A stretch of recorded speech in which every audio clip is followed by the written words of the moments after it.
When you are an NRI thinking of retiring in India, the number one question you should be asking is not just where should I live, but what happens if I fall sick? Because let's be real, one big hospital bill in India can wipe out years of your savings. Most NRIs assume that healthcare in India is always cheap. After all, compared to the US or the UK, it feels affordable, but the reality is far more complicated. Basic care in India is of course cheap.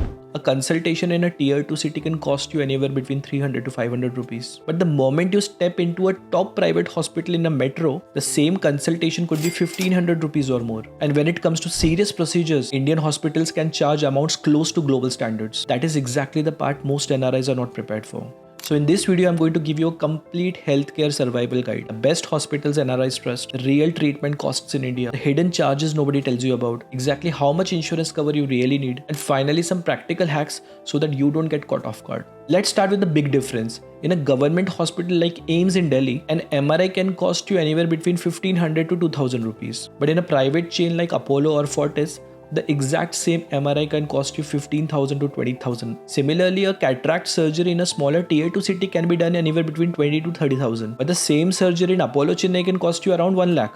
A normal delivery in a tier 2 hospital can cost you anywhere between 40 to 50,000. While in a Mumbai private hospital, it can cost you anywhere between 2 to 3 lakhs. So let's have a look at some top hospitals for NRIs. In South India, Apollo Chennai is one of the most trusted names, with heart bypass surgery costing anywhere between 3 to 5 lakh rupees. Narayana Hridulayaya in Bengaluru is famous for affordable cardiac care. A bypass surgery there can be as low as 1.8 lakhs, which can go up to 4 lakhs depending on the complexity. In Kochi, Amrita Institute is one of the most respected hospitals, with cancer treatment packages ranging anywhere from 10 lakhs to 25 lakhs depending on the cycle. In North India, AIIMS Delhi gives you world-class treatment at government rates, which means nominal charges, but you have to deal with long queues. In the private space, Medanta Gurgaon has room charges anywhere from 8,000 to 10,000 per night, and a knee replacement surgery can cost from 2.5 to 4 lakh rupees. Fortis Mohali is another trusted name in Punjab for NRIs with similar pricing. In the West, Kokilaben Hospital in Mumbai is one of the most expensive, with ICU charges running 25 to 35,000 a day. A delivery package in Ruby Hall Hospital in Pune can cost you anywhere between 1.5 to 3 lakh depending on the room type. CIMS Ahmedabad is a strong option in Gujarat, where an angioplasty costs anywhere between 2.5 to 3 lakhs. In the East, Apollo Glen Eagles in Kolkata charges around 2.5 to 3.5 lakhs for an angioplasty. AMRI's bypass packages are around 3 to 5 lakhs. SUM Hospital in Bhubaneswar is relatively affordable. Bypass surgery in the 1.5 to 2.5 lakh range. Tata Main Hospital in Jamshedpur is another good option in East India. Point is, when you're choosing your retirement city in India, try and make sure it has at least one multi-speciality hospital within 30 minutes. Because during an emergency, that's the only thing that matters. Now let's take a look at some hidden charges that nobody tells you. First, room charges. In a general ward, you might pay 1 to 2,000 rupees per day. But if you choose a private deluxe room, it can cost you anywhere between 6,000 to even 15,000 rupees per day. ICU costs are much higher, anywhere from 8,000 rupees per day in a city like Indore to even 35 to 40,000 in a city like Mumbai or Delhi. Second, doctor's fees. In India, you don't just pay one doctor. You pay the consultant, the surgeon, the anesthetics all separately. Third, medicines and consumables. Medicines in hospitals cost you 20 to 30% higher than what you would pay outside. Next is diagnostics.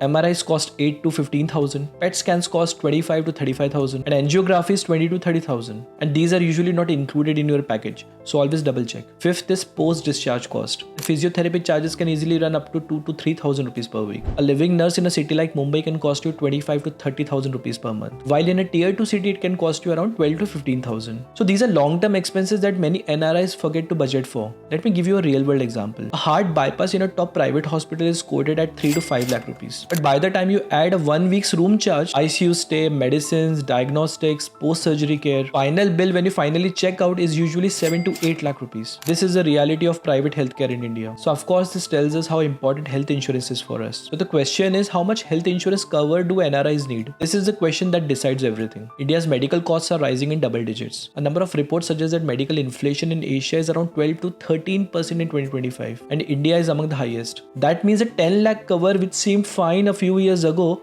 will look dangerously small a few years from now. Immunotherapy cycles cost anywhere from 1.5 to 4 lakh each. CAR-T therapy for blood cancers has touched 40 lakhs or more, though Indian innovations are bringing that down. Every routine surgery is expensive. Bypass surgeries for 3 to 5 lakh, knee replacement for 2 to 3 lakhs, and ICU stays for 25 to 30,000 per day. So exactly how much health insurance cover you should take, here is a practical framework you can consider. If your age is 30 to 45 with no major pre-existing conditions, don't settle for just 10 to 15 lakhs. That's outdated. Get a base cover of 25 to 30 lakhs and add a super top up that takes it to 1 crore with a 5 to 10 lakh deductible. This keeps your premium reasonable and gives you catastrophic protection as well. Now for families in 30s to 40s, you can go for a 30 to 50 lakh family floater plan with a super top up taking it up to 1 crore. Because one major claim can simply wipe out the floater plan for the year. So in that event, this top up protects the rest of the family. Now for ages 50 to 60, you can consider upgrading individual covers of 25 to 50 lakh each with a super top up taking it up to 1 crore. At this age, the chances of simultaneous claim rises. So in this case,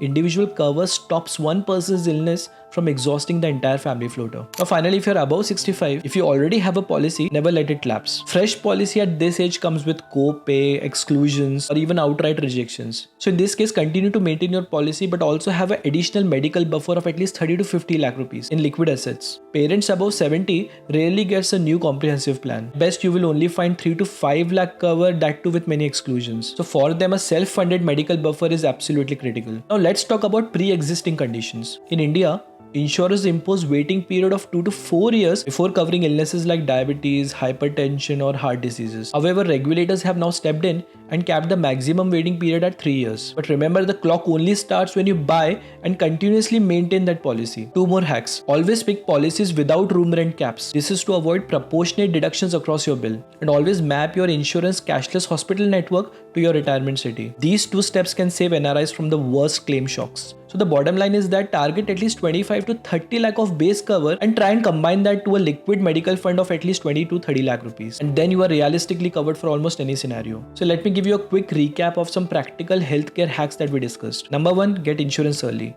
At age 45, a 10 lakh plan can cost you 25,000 per year. At 65, the same plan can cost you 60,000 or more even if you get accepted. Number 2, always confirm your hospital's cashless network before buying. Don't assume, always check. Number 3, always take a second opinion. Spending 500 rupees on a video consultation can save you 5 lakh rupees on an unnecessary surgery. Number 4, think like a medical tourist. The same knee replacement surgery in a tier 2 city can cost you 2 lakh, but 4.5 lakh in a city like Mumbai. So choose wisely. And number 5, keep a liquid emergency medical buffer. Don't rely completely on insurance. Insurance won't pay everything. Sometimes 30 to 40% of the total bill comes out of your own pocket. So healthcare in India can be world class, but only if you plan it right. If you don't prepare, one big hospital bill can just derail your retirement plans. But if you prepare well with the right mix of insurance and savings, then you can get the best of both worlds. Affordability with world-class care. So I hope you found this guide useful. Please let me know if you have any comments or suggestions. And don't forget to like and subscribe, and also share this video with your other NRI friends. So I'll see you soon in another superb interesting video.